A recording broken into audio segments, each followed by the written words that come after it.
বিশ্ব নবীর কাছে এসে রাখাল ছেলে সাহাবীদেরকে বলল, গো সাহাবীরা শোনো, আমি একটু আপনাদের নেতার সাথে সাক্ষাৎ করতে চাই। আমি মনে গল্প শুনেছি বিশ্ব নেতা আসবেন, এই বিশ্ব নবীকে দেখানোর জন্য আমার মন প্রাণ ব্যাকুল হয়ে গেছে, আমাকে একটু দেখার মতন কি সুযোগ করে দেওয়া যায় না? সাহাবীরা বলছেন কোনো সমস্যা নাই, যাও দেখো তাওর ভিতরে আমাদের বিশ্ব নেতা, তিনি সেখানে বিশ্রাম অবস্থায় আছেন, আপনি তাদের সাথে সাক্ষাৎ করতে পারেন। রাখাল ছেলে বিশ্ব নবীজির তাঁবুর ভিতরে এসে বলে, ইয়া রাসূলুল্লাহ, ইয়া হাবিবাল্লাহ, আমি এসেছি আপনার কাছে। ও নবীজি, আমি আপনার অনেক গল্প শুনেছি, আপনার অনেক ভালো ভালো কথা শুনেছি নবীজি, আপনার চেহারা দেখে আমার মনের কাছে অনেক ভালো লেগেছে নবীজি। ইয়া রাসূলুল্লাহ, হাবিবাল্লাহ, আমি যদি আপনাদের সাথে যদি এই কাফেলায় যুক্ত হয়ে যদি যুদ্ধ করতে যাই, আর যদি আমি ইসলামটা কবুল করে নিই, আমার কি লাভ হবে? বিশ্ব নবী বললেন, তোমার এক নম্বর লাভ হবে, আমি আমার বুকের সঙ্গে তোমার বুকটা লাগাই দেব। সুবহানাল্লাহ বলবেন না? দুই নম্বর, ইয়া রাসূলুল্লাহ, হাবিবাল্লাহ, আমার আর কি লাভ হবে? বিশ্ব নবী বলছেন, তুমি যদি ইসলাম গ্রহণ করে নাও, মুসলমান হয়ে যাও, তোমার চেহারা যেভাবে আছে এই চেহারাটাকে আরো উন্নত করে তোমার চেহারা সুন্দর হয়ে যাবে। রাখাল ছেলে বলে, ইয়া রাসূলুল্লাহ, হাবিবাল্লাহ, আবার কি হবে আমার?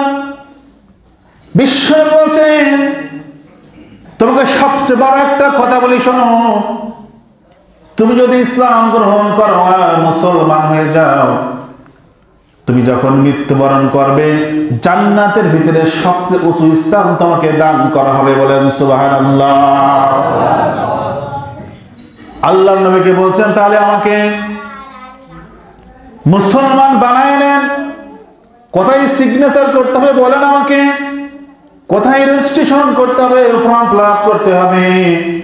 বিশ্ব নবী তখন বলছেন যে, শোনো রাখাল, তুমি যে বকরিগুলো চড়াইতে নিয়ে আইছো, তোমার মালিকের কাছে এটা তুমি হস্তক্ষেপ করে দিয়ে আসো,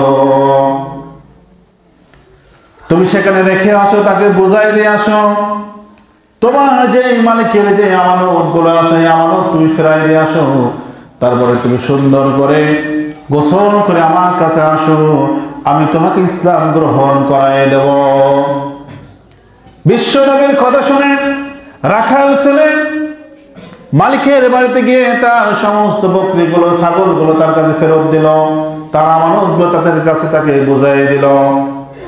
বিশ্ব নবীর কাছে আসলেন রাখাল ছেলে, তখন, ইয়া রাসূলুল্লাহ, হাবিবাল্লাহ, আমি সব কিছু ছেড়ে চলে এসেছি, গোসল করে এসেছি, পবিত্র হয়ে এসেছি, ইয়া রাসূলুল্লাহ, হাবিবাল্লাহ, আমাকে মুসলমান বানায় দেন, যে কাজটা করলে আমার লাভ হবে। আল্লাহর নবী বলছেন, ওগো রাখাল ছেলে, তুমি পড়ো, সকলে পড়েন, আশহাদু আল্লা ইলাহা ইল্লাল্লাহু ওয়া আশহাদু আন্না মুহাম্মাদান আবদুহু ওয়া রাসূলুহু। বিশ্ব নবীর সঙ্গে রাখাল ছেলে ইসলাম গ্রহণ করে নিল। আল্লাহর নবীজি বলছেন, ওগো রাখাল ছেলে, শোনো, তুমি তো এখন মুসলমান হয়ে গেছো, এখন তো নামাজের সময় না, হজের সময় না, রমজান মাস না, এখন তো কোনো কিছুরই সময় না, এখন যুদ্ধের সময়। তুমি এক কাজ করো, তুমি প্রথমেই সাহাবীদের সঙ্গে তুমি যুদ্ধের ময়দানে তুমি উপস্থিত হও। যুদ্ধের ময়দানে উপস্থিত হয়েছে রাখাল ছেলে। যুদ্ধ করতে করতে যুদ্ধ শেষের দিকে অনেক মানুষ মারা গিয়েছেন, সবাই যার যার লাশ নিয়ে তারা চলে গেছেন। এমন সময় ওই রাখাল ছেলের লাশটা ওই যুদ্ধের ময়দানে পড়ে আছেন। সাহাবীরা বারবার তাকায়া দেখে, কার লাশ চিনতে পারছি না, সাহাবীদের লাশ হতো না।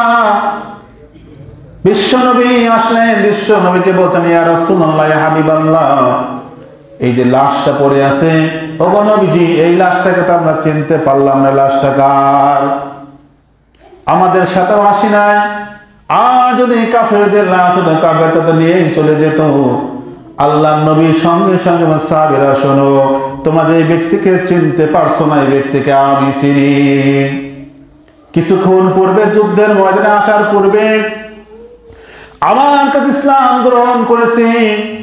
আমি বলেছিলাম তুমি যখন ইসলাম গ্রহণ করবে, ইসলাম গ্রহণ করার পরে তুমি যখন মৃত্যুবরণ করো, যদি আল্লাহ রাব্বুল আলামিন তোমাকে জান্নাতের ভিতরে সবচেয়ে উচ্চ স্থান দান করবে। বলেন সুবহানাল্লাহ।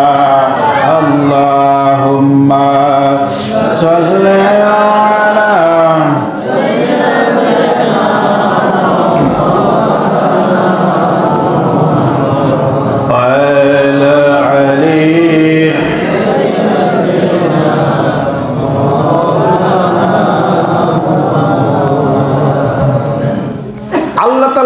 সঙ্গে সঙ্গে নবীজির দোয়া কবুল করে ওই ব্যক্তিকে আল্লাহ তাআলা জান্নাতবাসী করলেন। বলেন সুবহানাল্লাহ।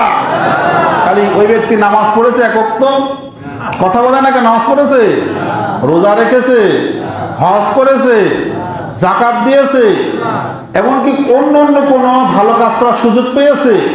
কোনো কিছুই পায় নাই। তারপরেও আল্লাহ তাআলা তাকে জান্নাত দিয়েছে। কেন? একটাই কারণ, তার ঈমানটা ছিল মজবুত এবং সত্য। কথা বলেন ঠিক কিনা? তাই ঈমান নিয়ে আসার পরে সে কখনো ওই সময়ের ভিতরে কোনো সময় কোনো রকম বাদরামো, কোনো রকম দুই নম্বরে করে নাই। কথা বলে ঠিক।